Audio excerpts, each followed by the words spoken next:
Rekan-rekan sekalian, selamat bertemu kembali dalam perkuliahan struktur baja. Kali ini kita akan membahas beberapa hal terkait dengan batang tekan, yaitu tekuk dan parameter penting batang tekan, klasifikasi penampang dan tekuk lokal, dan teori tekuk atau buckling.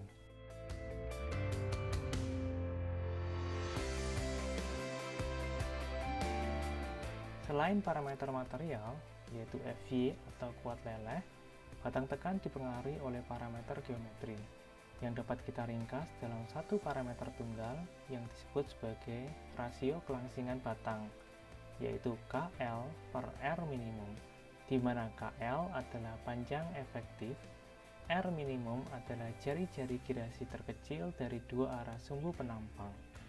Jari-jari girasi merupakan akar dari I per A, di mana I adalah momen inersia penampang dan A adalah luas penampang.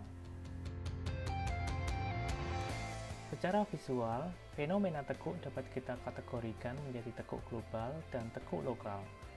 Jika elemen-elemen profil penampang relatif tebal dan batang kolomnya langsing, maka akan terjadi tekuk global yang sifatnya menyeluruh. Sebaliknya, jika elemen-elemen profil penampang relatif langsing dan panjang kolomnya pendek, maka dapat terjadi tekuk lokal. Berikut ilustrasi dari tekuk lokal atau local buckling yang terjadi pada bagian sayap dan badan dari profil baja IWF atau profil H. Untuk mencapai desain yang optimal, resiko tekuk lokal harus dihindari. Jika penyelesaian tekuk global dilakukan dengan menambah pengaku lateral pada arah sumbu lemah kolom, penanganan tekuk lokal lebih kompleks lagi. Peraturan mengklasifikasikan suatu penampang profil baja menjadi penampang langsing dan penampang tidak langsing, dengan cara mengevaluasi rasio lebar tebal atau B per T tiap-tiap elemen dari penampang dengan nilai batas yang tercantum dalam peraturan. Jika gamma atau rasio lebar tebal lebih kecil daripada gamma R, maka disebut penampang tidak langsing, di mana tekuk lokal tidak ada. Kemudian peraturan tetap memberikan panduan untuk mendesain penampang yang langsing tersebut dengan cara memberikan faktor reduksi sehingga beban kritis terhadap tekuk lokal tidak tercapai terlebih dahulu.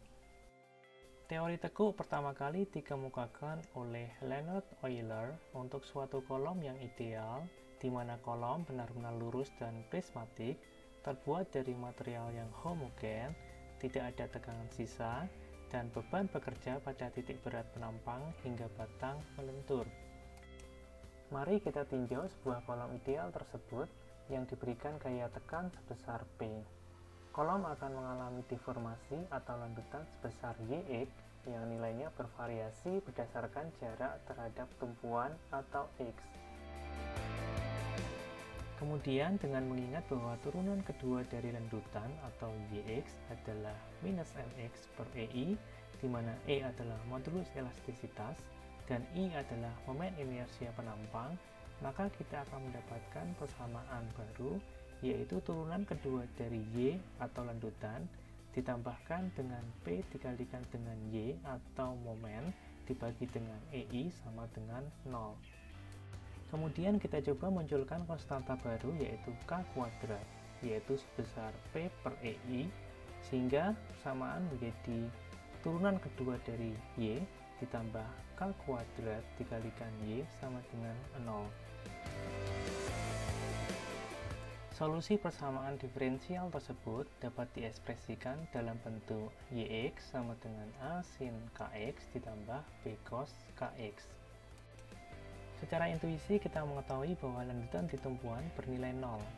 Hal ini menjadi kondisi batas untuk menyelesaikan persamaan tersebut. Dengan memasukkan landutan pada X sama dengan 0 sebesar 0, maka kita mendapatkan konstanta P juga bernilai 0. Dengan cara yang sama, kita masukkan kondisi batas landutan sama dengan 0 ketika X sama dengan L, sehingga A sin KL sama dengan 0. Nilai sin sesuatu sama dengan 0 hanya tercapai untuk sudut yang merupakan kelipatan dari pi atau 180 derajat. Oleh karena itu kita dapat menulis sin KL sama dengan sin N kali pi. Sehingga KL sama dengan N dikalikan dengan Pi. Karena K sama dengan N kali Pi per L, maka K kuadrat sama dengan N kuadrat dikalikan dengan Pi kuadrat per L kuadrat sama dengan P per EI. Akhirnya, dengan mengambil nilai N sama dengan 1, maka kita mendapatkan rumus gaya aksial kritis yang dapat mengakibatkan tekuk pada kolom, yaitu Pi kuadrat kali E dikalikan I dibagi L kuadrat.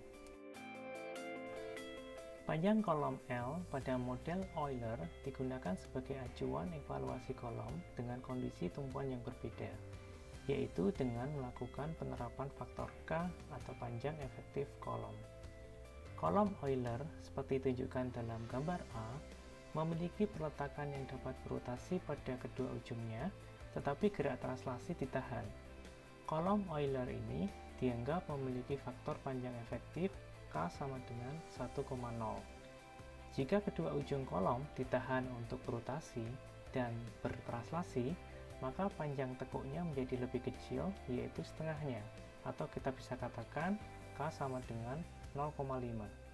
Untuk tumpuan jepit sendi, nilai K berada di antara nilai K untuk kolom dengan tumpuan sendi-sendi dan nilai K untuk kolom jepit-jepit.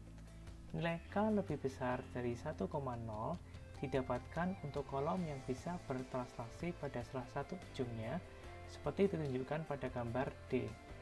Nilai K yang sama dengan kolom Euler didapatkan untuk kolom yang salah satu ujungnya tidak dapat berotasi dan tidak dapat bertranslasi, tetapi pada ujung lainnya dapat bertranslasi tetapi tidak bisa berotasi, seperti yang ditunjukkan pada gambar E. Berdasarkan paparan sebelumnya tentang panjang efektif, maka rumus P kritis Euler, yaitu Pi kuadrat EI per L kuadrat, di mana E adalah modulus elastisitas, I adalah inersia penampang, dan L adalah panjang kolom, hanya berlaku untuk kondisi tumpuan yang dapat berotasi tetapi tidak dapat bertranslasi. Rumus ini dapat digeneralisir untuk berbagai kondisi tumpuan dengan memasukkan faktor K, di mana K adalah faktor panjang efektif. Karena rumus Euler hanya valid untuk kondisi elastis, yaitu kondisi tegangan sebelum mencapai batas proporsionalnya, maka setiap kali dipakai perlu dievaluasi terlebih dahulu kondisi tegangannya. Format tegangan kritis lebih memudahkan dalam melihat validitas pemakaiannya. Di lapangan, seringkali kita mengalami kesulitan untuk menentukan jenis tumpuan kolom yang kita rancang atau kita bangun. Misalnya apakah sendi, jepit, atau antara jepit dan sendi. Oleh karena itu, untuk desain direkomendasikan untuk menggunakan nilai K yang diperbesar. Dengan memperbesar nilai K, maka kita seolah-olah memperbesar panjang efektif kolom dan memperbesar faktor keamanan. Seperti ditunjukkan pada tabel berikut, peraturan mengklasifikasikan 4 jenis tumpuan, yaitu rotasi dan translasi tertahan atau jepit, rotasi bebas, translasi tertahan atau sendi, rotasi tertahan, translasi bebas, dan terakhir, rotasi dan translasi bebas. Kolom D merupakan kolom ideal Euler dengan nilai K sama dengan 1. Seperti halnya kolom D, kolom A dan kolom P tidak dapat bertranslasi. Sedangkan kolom C, kolom E, dan kolom F merupakan jenis-jenis kolom yang dapat bertranslasi dan memiliki faktor panjang efektif lebih besar dari 1,0.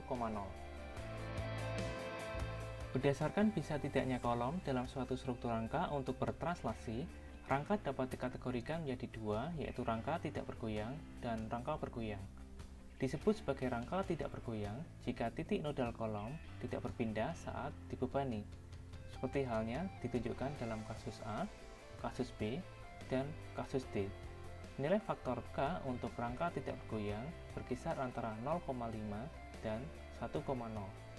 Sebaliknya, jika titik nodal kolom dapat bertranslasi, seperti halnya pada kasus C, kasus E, dan kasus F, maka disebut sebagai rangka bergoyang dengan nilai K antara 1,0 dan tak hingga.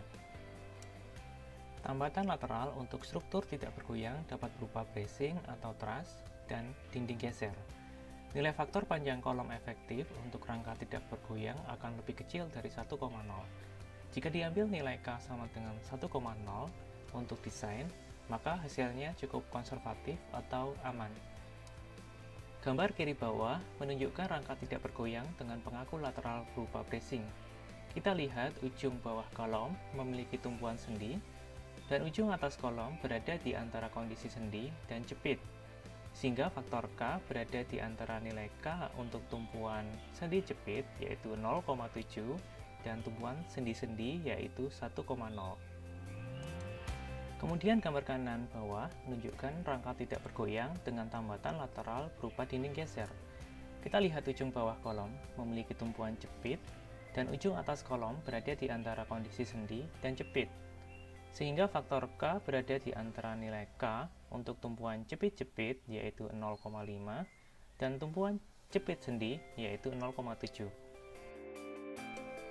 Rangka bergoyang mengalami perpindahan ketika titik nodal kolom dibebani. Jika rangka bergoyang dibebani dengan beban melebihi P kritis, maka kolom akan tertekuk sebagaimana diilustrasikan pada gambar tengah. Jika dibuat garis imajiner untuk menentukan panjang tekuknya, maka kita bisa melihat bahwa panjang tekuknya melebihi panjang tekuk kolom ideal Euler. Gambar kanan menunjukkan sistem rangka momen dengan tumpuan bawah sendi dan jepit sebagai contoh rangka bergoyang. Untuk tumpuan bawah sendi, nilai K berkisar antara 2 dan tak hingga. Kemudian untuk tumpuan bawah jepit, maka memiliki tahanan lateral lebih tinggi, sehingga nilai K berkisar antara 1 dan 2. Ada kalanya dalam suatu sistem struktur terdiri dari rangka bergoyang dan rangka tidak bergoyang.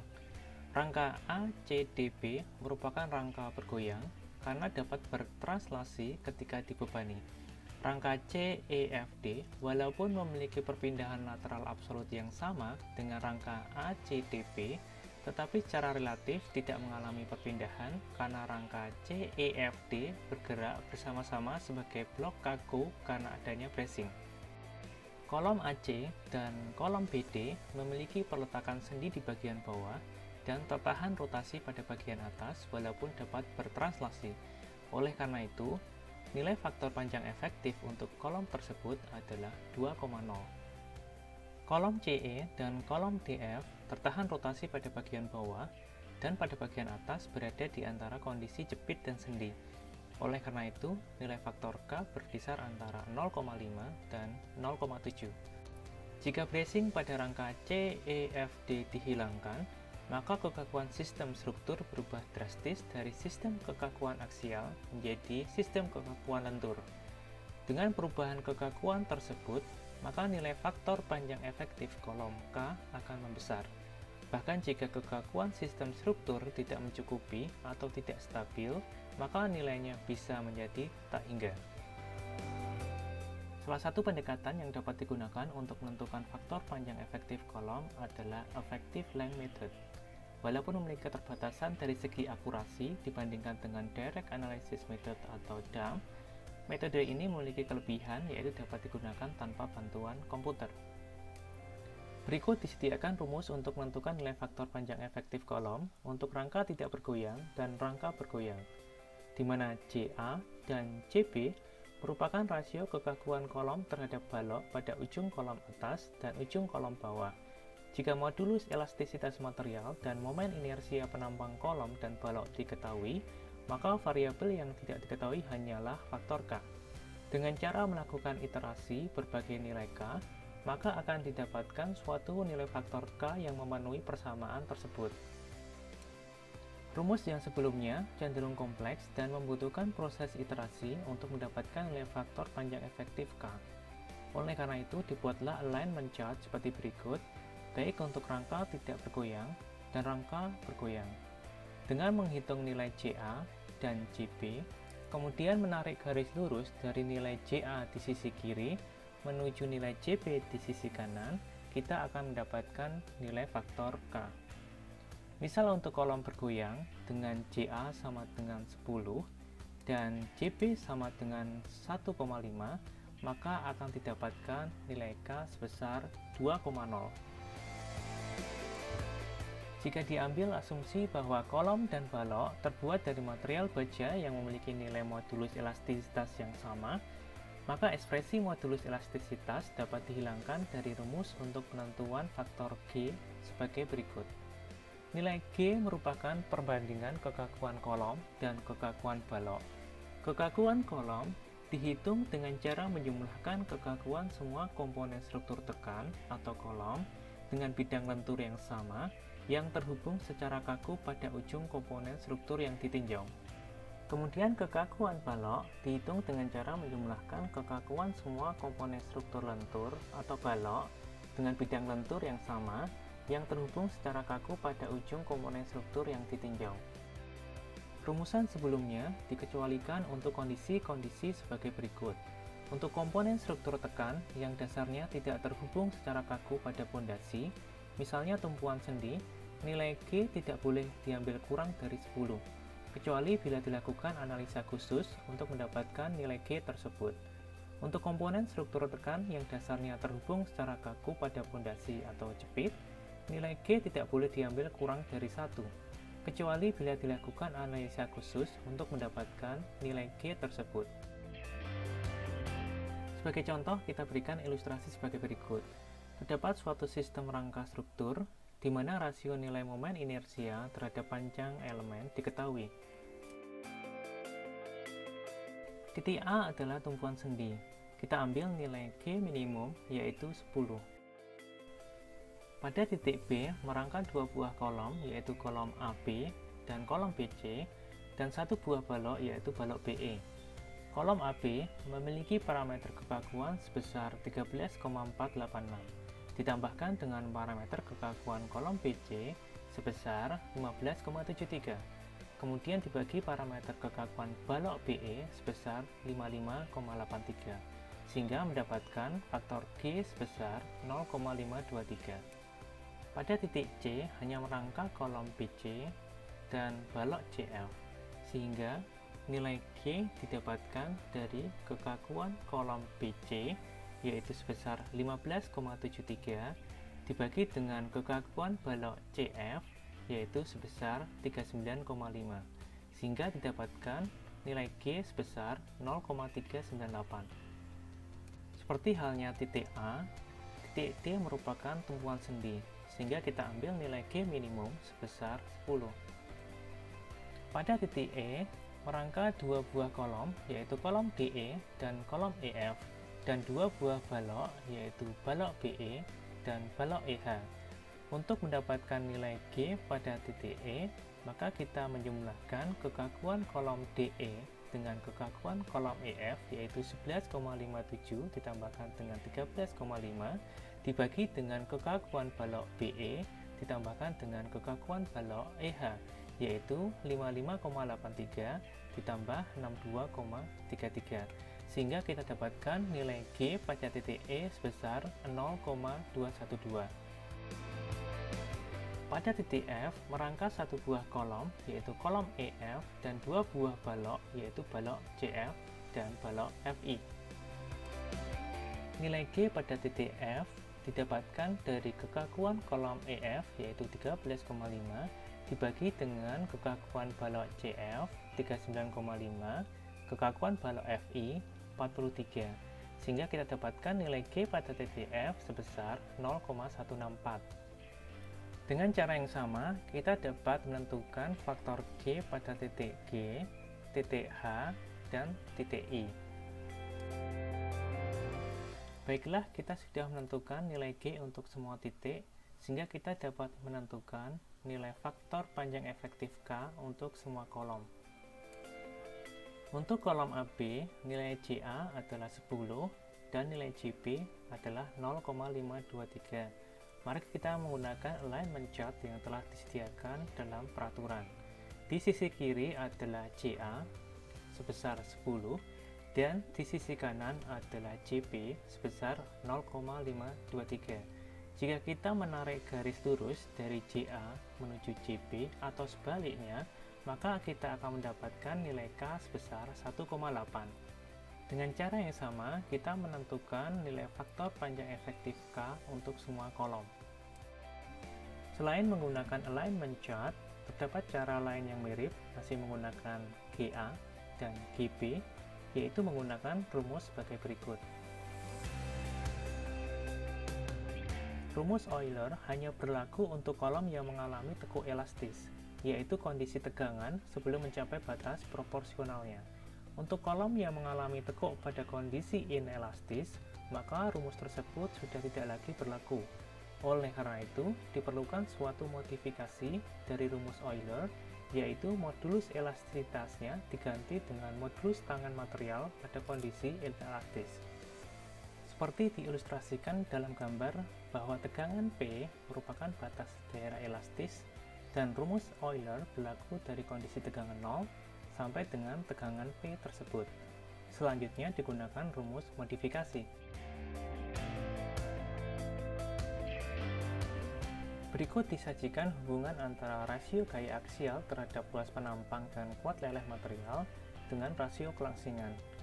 Didapatkan bahwa rumus Euler untuk kolom dengan tekuk elastis menghasilkan nilai yang lebih tinggi daripada nilai hasil pengujian di laboratorium dan memberikan hasil yang tidak konservatif.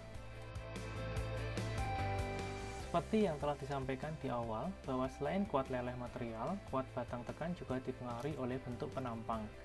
Ada 3 jenis fenomena tekuk yang dapat terjadi karena pengaruh bentuk penampang, yaitu tekuk lentur, di mana kolom tertekuk dan mengalami perpindahan translasi, tekuk torsi, di mana kolom tertekuk dan mengalami rotasi terhadap sumbu utamanya, dan terakhir adalah tekuk lentur torsi, di mana kolom tertekuk dan mengalami perpindahan translasi sekaligus terpuntir. Penjelasan terkait dengan ketiga jenis tekuk ini akan kita bahas pada pertemuan berikutnya. Demikian materi kita kali ini. Terima kasih dan sampai jumpa pada video berikutnya.